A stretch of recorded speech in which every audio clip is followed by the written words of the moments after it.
welcome. This is your friend, Joy Rose, from How Sweet the Sound Broadcast Ministry, working in conjunction with Pastor Gurton and bringing you a podcast with some very, very timely and important information. My special guest today, I'm just so happy that we have had a chance to sit down and talk, is Pastor Dr. Reverend Mr. Lou Stoops from the St. Vincent Star Program. That's right. Welcome. It's a pleasure to be with you. Now, some of you I know are saying, okay, Joy, that's all very, very well, but what is the STAR program? So, Pastor Stoops, if you would just take it away at that point. All right. Well, I'd be glad to. The STAR program is a part of the Workforce Development Initiative of St. Vincent.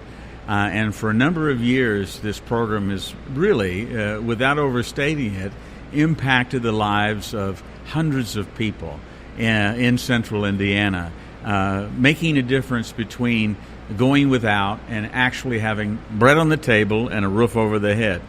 By that I mean that we have given people job readiness training and provided them with the know-how, not only to get a job, but to keep a job and to be able to, in some cases, even start their own businesses.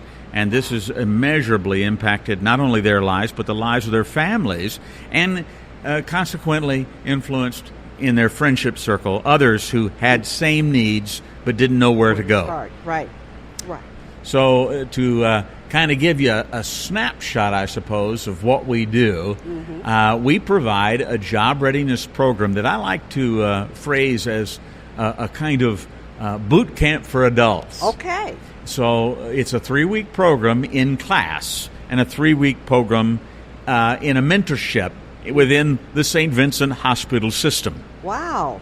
What an opportunity. Oh, it's a marvelous opportunity, because if you can put yourself in a position of an employer and just imagine, who are you more likely to be interested in if you have an opening as far as reviewing and hiring?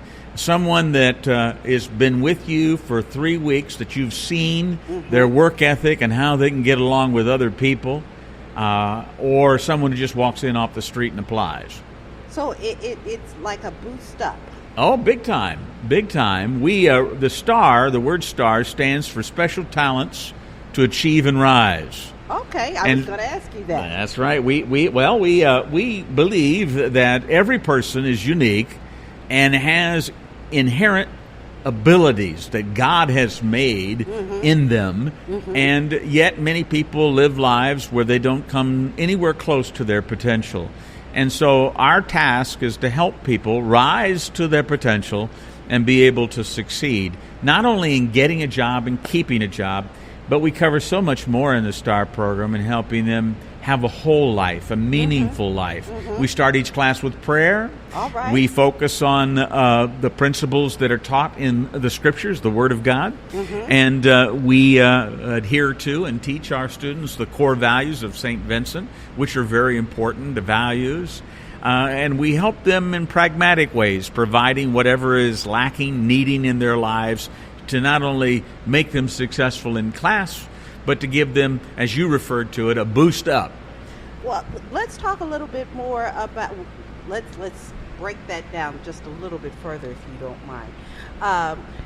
Now, besides the job preparedness, tell us about some of the other skills that you're referring to, because there's more to life than going to work. There is, but getting a job and keeping a job is, and being able to move up in a sort of job pathway or career pathway is so very important for stabilizing people and their families. But we teach all kinds of issues, from how to handle one's emotional life. Oh, my goodness. And dealing with issues sometimes of great difficulty that people will open up and share in a context of a classroom setting with people they grow to know and they feel comfortable with. And so it becomes, as I like to put it, more of a job readiness experience rather than just a job ready class, where people open up about a whole myriad of issues that they have to deal with, problems, pain, heartbreak. There's so much more than going to work. Oh, there is. And some of the things that keep you from being productive and having a meaningful work experience are issues of personal life. Yes. That just rudely intrude, so to speak, on every aspect of living. And the only way that you can really help people, I think, in long term and give them something that lends itself to sustainability is to be holistic. Completely. And so what we try to do, if you're hungry and you're coming to class, well, we're going to try to network in some way with some resources to put some food in your belly. Because, the World Vision, a mission years ago said, empty bellies have no ears. Absolutely. And so we want to meet people wherever we can at the point of their need. Yes. Now, we can't do everything, but we can refer and resource and direct, and we do that. And we have been doing that for a number of years. Because that's what Jesus basically told us to do. His example. He met people at the point of their need and then helped to grow on from there. That's right. Well, in the feeding of the 5,000, we see initially Jesus telling them, feed them. Yeah. Well, they looked at what? Because he gave them the challenge, the call to do that. But in order to do that, it would take, of course, the miraculous. So he was the source, but they were to be a resource. They were to distribute the food, and he would bless. Absolutely. Absolutely. Now, because I wanted to make sure that we laid that foundation, let's flip it. I won't say on the other side, but let's talk about the job readiness part of the program. Okay. The job readiness portion of this program that we do covers areas that are very rudimentary, very basic. I've always submitted that to win at a game or to even play a game, you've got to know the rules of the game. Absolutely. And HR people, human resource people in companies, I don't know if they would be pleased with my version of this, but I think in a sense to dealing with people that are applicants, they're paid to be nice. Yes. As a former HR person, I can say that. Yes. And it's not that they're trying to be disingenuous or mean-spirited. They're not. It's just that they're paid to be nice. And so they're not going to tell you when you come in to apply for a position that you're inappropriately dressed. No. Or that you need to go bathe. No. Or that you need to know your story. I don't know where I worked. I don't know. I don't think it's in business anymore. I don't know the name of my supervisor. I don't. If you don't know your story, it's for certain I don't know my story. Mm-hmm. And you have to understand and I know you do because you've worked in human resources. When a company goes to hire someone, it's because they have a problem. They have a problem, meaning maybe they're growing fast and they don't have enough people to get everything out the door, the product. And so they have a problem. And they go searching for a problem solver. Yes. Now, if you come into them and you look more like a problem than a problem solver, they don't need a problem, they got a problem. Absolutely. And so you're not going to get anywhere. And HR people, because they're paid to be nice, are not going to say, you're a problem. If you go work out your problem, then maybe you could come see us and help us with our problem. So our program is designed to help people not be a problem, but a problem solver. And we do that in multiple ways. We've already touched on some of the holistic things beyond. But what we do, everybody thinks they can fill out an application correctly, and very few do. No. So we take them through the application process, and they fill out an application, and then they leave a lot of stuff blank and they incomplete. And I use a green ink pen, and I mark it all up. And I say I use the color green because it stands for go, so go fix it. Yes. Yes. And sometimes that gets tedious to them, but sometimes after 10 or 12 attempts, they get it right. And when you get it right, priceless. Now you can go and fill an application out with confidence. Exactly. Because an application, a resume, a cover letter, none of that gets you a job. No. But any one of those things poorly done can keep you from a job. Absolutely. So we teach them to do their paperwork correctly and to do it effectively and to understand the nature of it, why it's important. Yes. And there's a lot of groaning and complaining, of course. They're going to get through it or they're not going to be with us. We very much run it like a boot camp, as I say. We have expectations. Nobody has to do anything, but if you're going to be here, yes, you do. Yes, you do. And so if they get through that, by the time they have gone through that process, many people have started having the aha moment, light bulbs go off, Uh-huh. and they begin to have a transformation. And they begin to take more pride in themselves. They've accomplished some things. They now know how to look more like a problem solver than a problem. And that makes them more marketable, more attractive. We teach them, and they are expected to dress up as though they're going to an interview every day of class. Wow. Now, we provide help if they don't have the attire. That's amazing. Yes, we the ladies have Dress for Success, and we have an ancillary outreach that spawned out of the STAR program called Danny's Closet of Hope. Yes. Miss Linda Nunley, who has begun the program and STAR program, she began Danny's Closet as well. Awesome. And lady. she is, her footprints all over all of it. And she has been the impetus to make this a success. And she has created this a closet for men so that they can have attire they wouldn't even have access to. Right. And so everybody's dressing appropriately. They're doing their paperwork appropriately. Wow. I then take them to an interview process in the job readiness training where I interview them.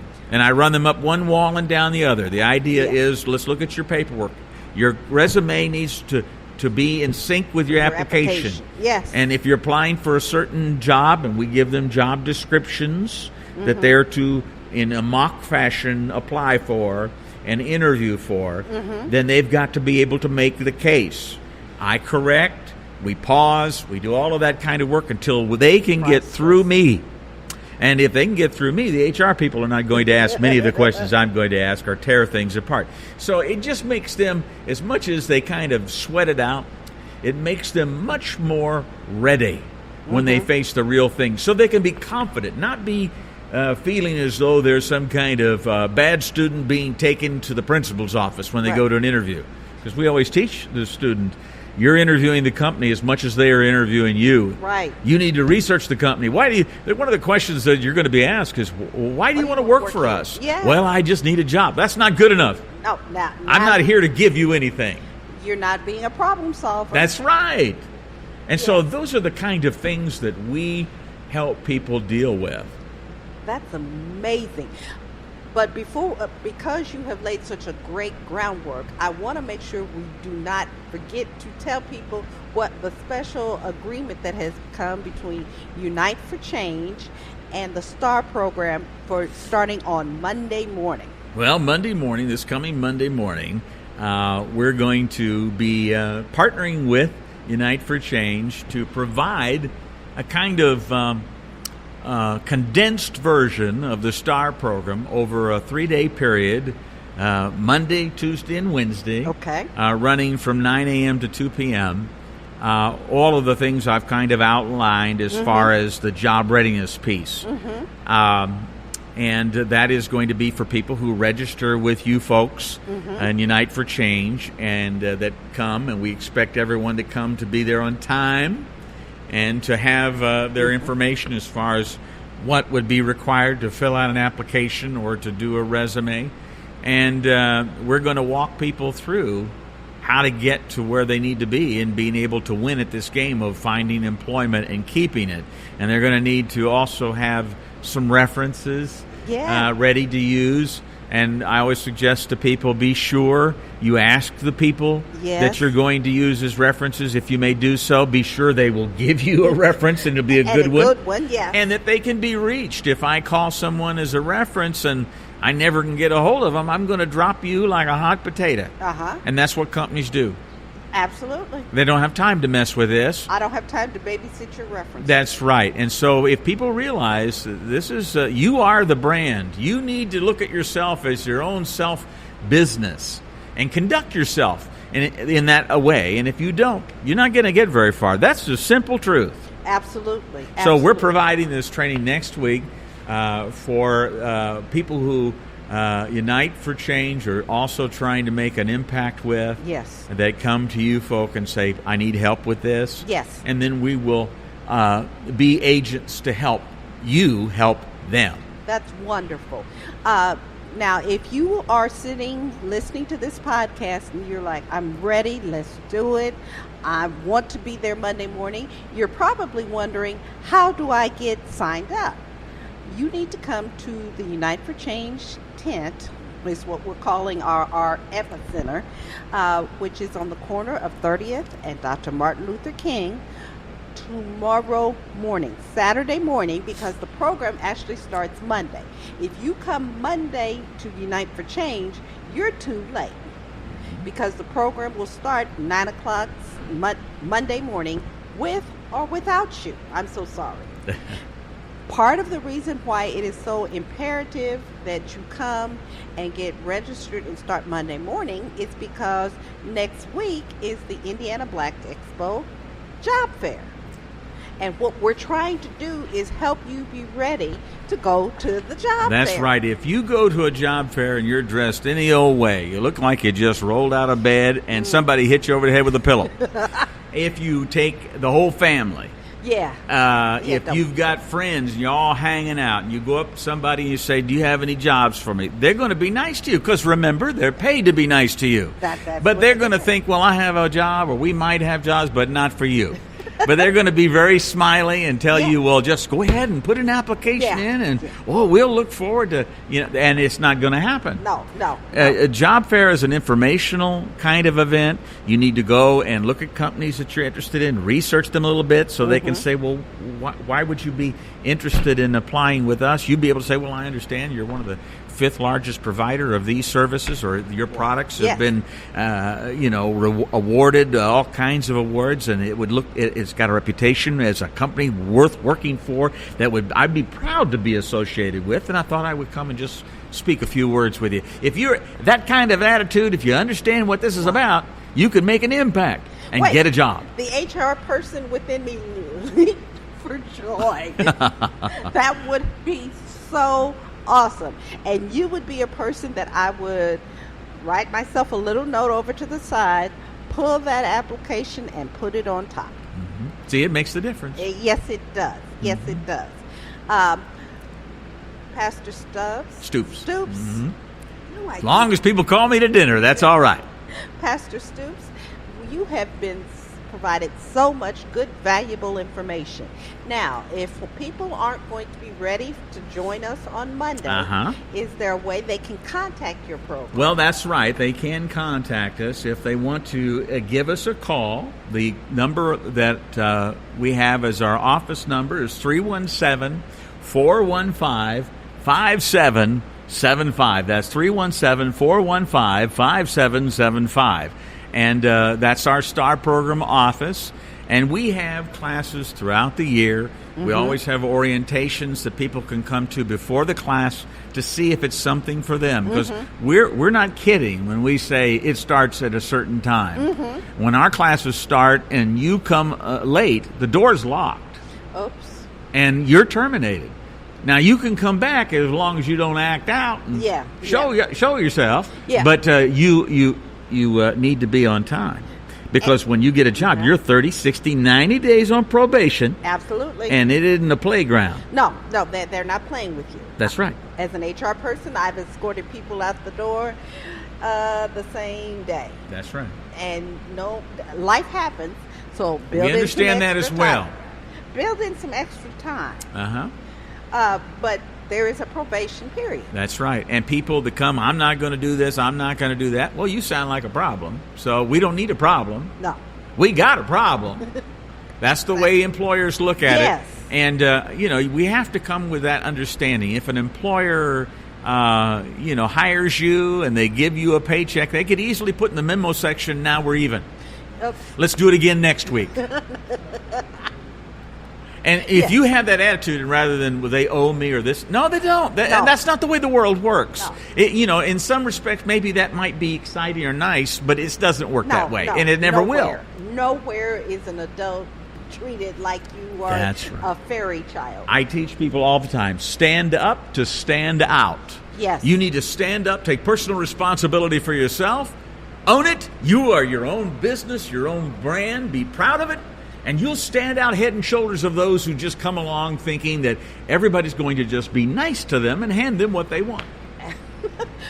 I have nothing else to add other than come to the Unite for Change 10th Epicenter here on the corner of 30th and Dr. Martin Luther King if you are ready to make a change in your life, a change for not only yourself and your friends, but your family, and change the trajectory of your future generations, because you can do that starting Monday. Yes. This has been Joy Rose here at Unite for Change. Thanking you for listening. If this doesn't apply to you, pass it on to somebody else. Thank you so much.